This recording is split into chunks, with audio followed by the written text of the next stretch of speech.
Hello, dear hearts.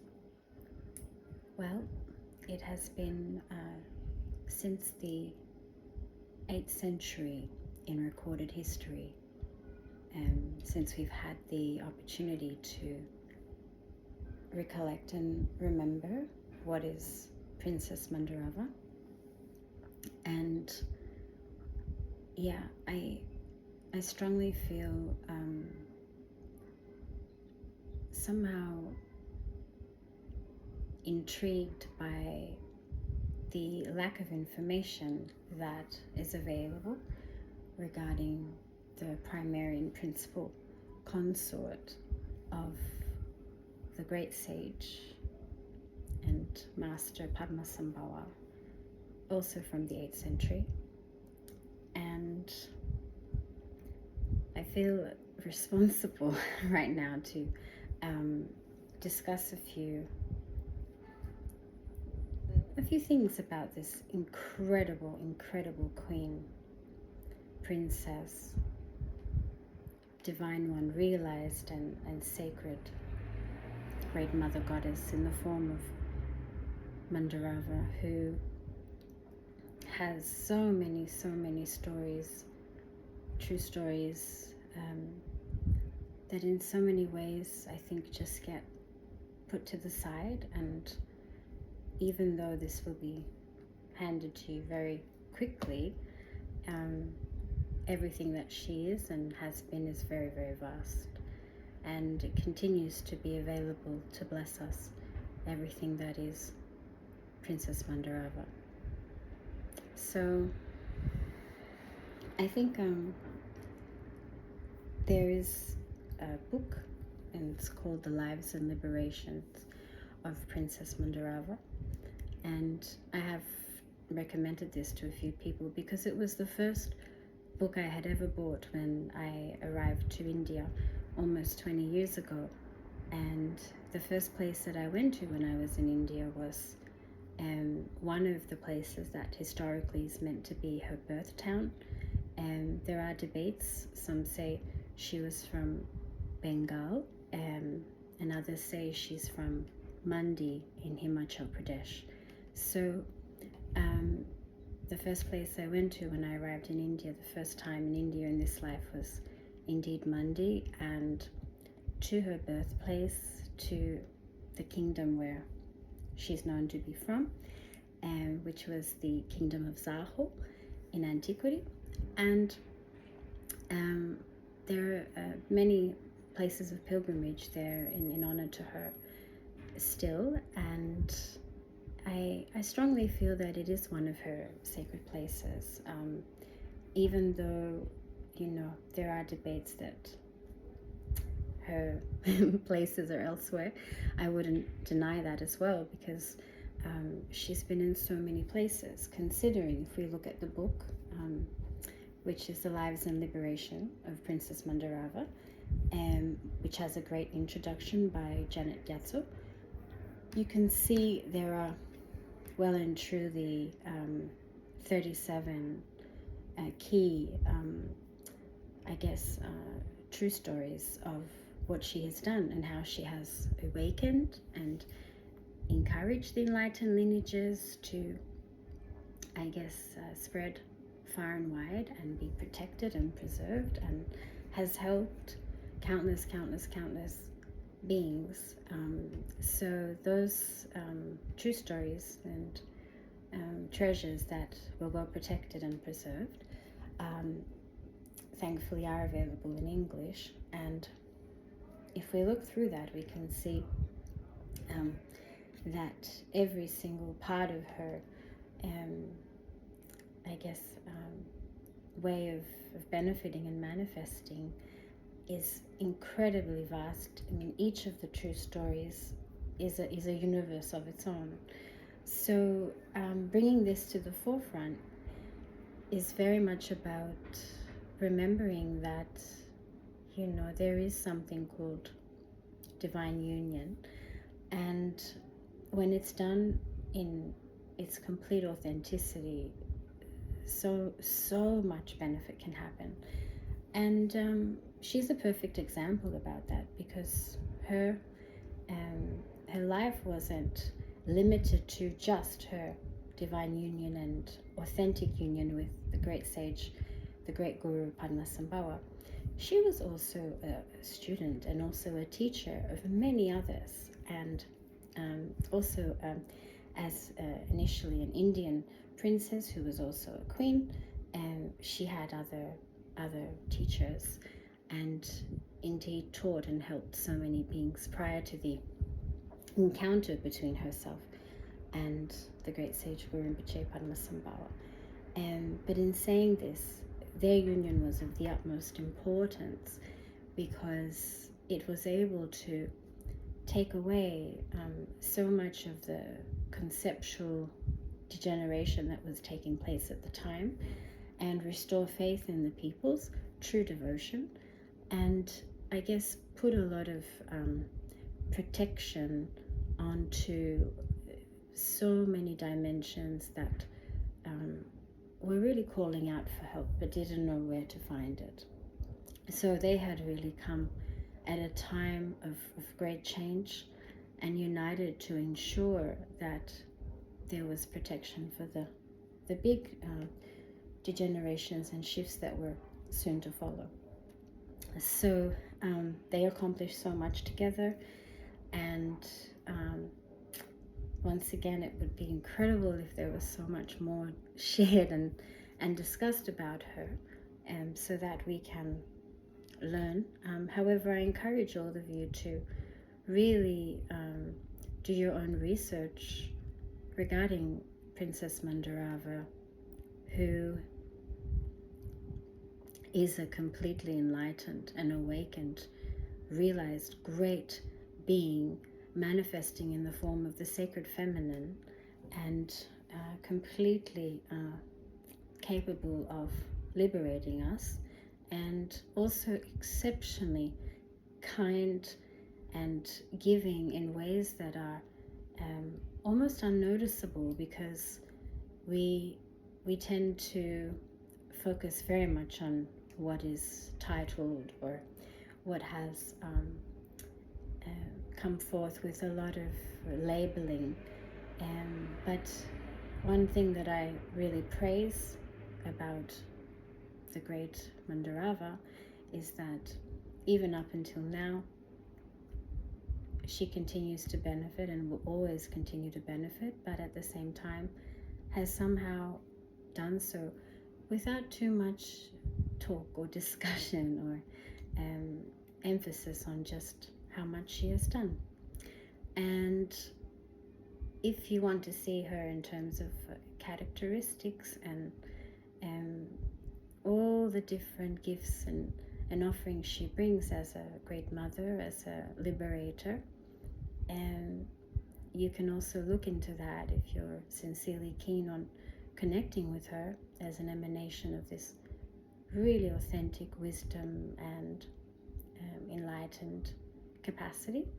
And I think she's probably not limited to just the Himalayas. She was remarkably prominent in the Himalayas for everything she had done with her incredible consort, Guru Rinpoche, Padmasambhava. But she has also traveled to very, very faraway lands and has gone to every corner of this earth and done all sorts of important activity. For example, she has been in the realm of certain godly beings. She has related to them and taught them. She has been in the realm of certain Naga-like creatures, which you could say are linked to the serpentine dimensions and families, the realm of the deep sea. She has indeed connected with a lot of beings who, I guess, are not able to even see, so they lack vision, and has supported them through a lot of gifts that have not yet been discussed, but there has been evidence of her just by thinking of these beings and having, I guess, deep care and kindness for them to be able to actually see, and especially be one with authenticity. This has brought a lot of authentic healing and has brought them to the truth just through her wishful and deep concern and care, specifically her power to be ever so giving to all that is in the sorrowful realms that are calling out for the most urgent help because the pain is unbearable, and there's proof of her, of course, perfecting all the sciences and specifically sciences that are taking place externally. So when we look at astronomy, astrology, everything that comes from the teachings of the universe on an external level, and how she has brought liberation to people through her mastering of astrologies and all the different languages of astronomy and astrology. Princess Mandarava, the great Mandarava, Queen Mandarava, has also become many times for many different beings someone who has provided the way of renunciation through example. She's manifested infinite times, and she's received infinite blessings from infinite realms of various types of awakened divinities.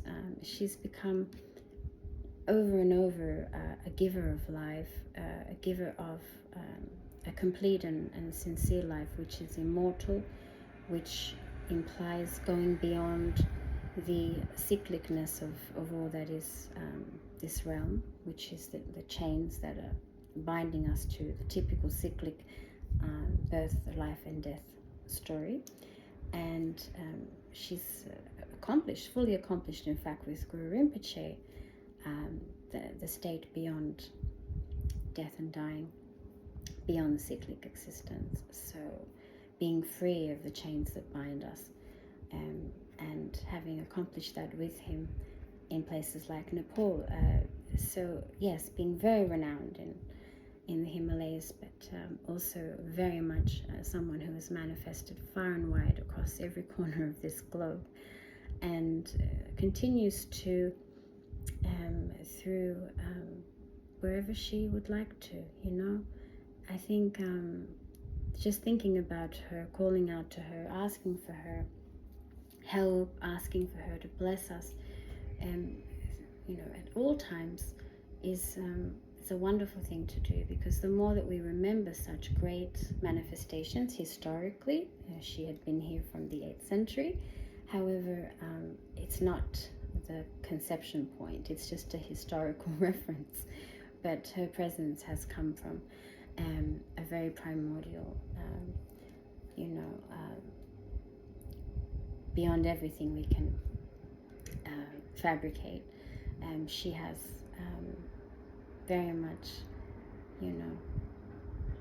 come through from a place without anything that we can stain. So that has happened countless times, and the starting point to a historical reference as her being the principal consort of Guru Rinpoche, Padmasambhava, is from the 8th century.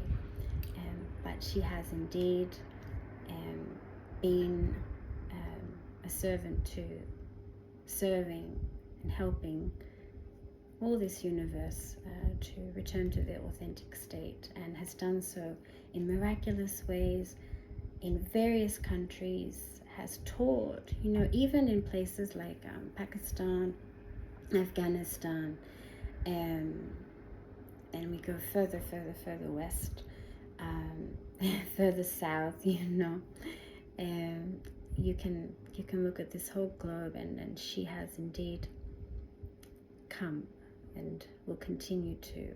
The non-believers are also quite a frequent gang that continue to appear whenever she's trying to,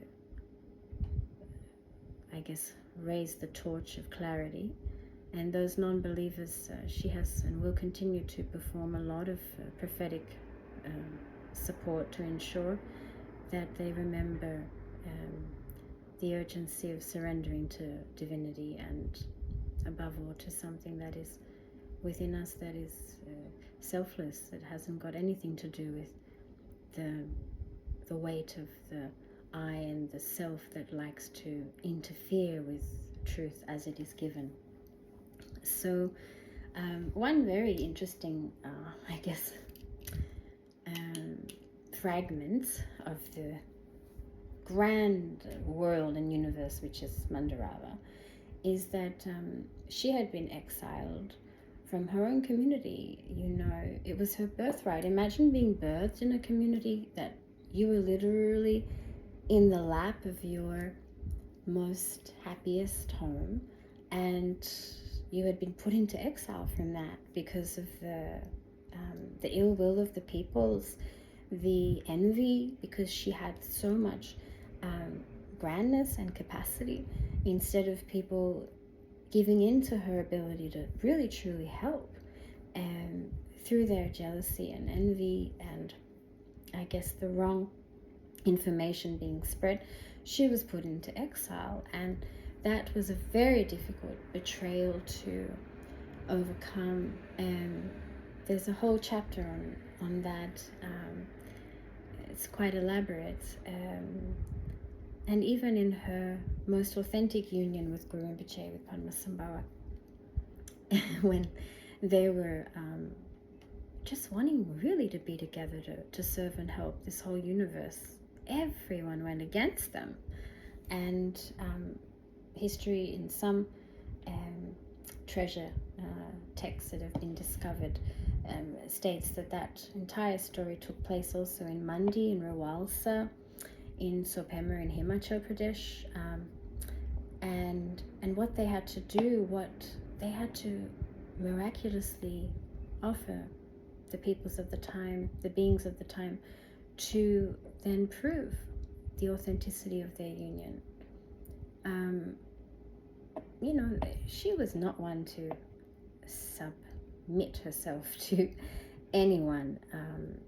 You know, she was indeed the queen of her heart, and therefore the queen of all beings, because, you know, she sincerely fought for the truth, and right up until, you know, every dusk particle was no longer something we could see. It's just complete light, illumination. So that is, I guess, a first and complete also opening and entry to what is the great Mandarava. So I wish you all the best in your endeavors to look into her further.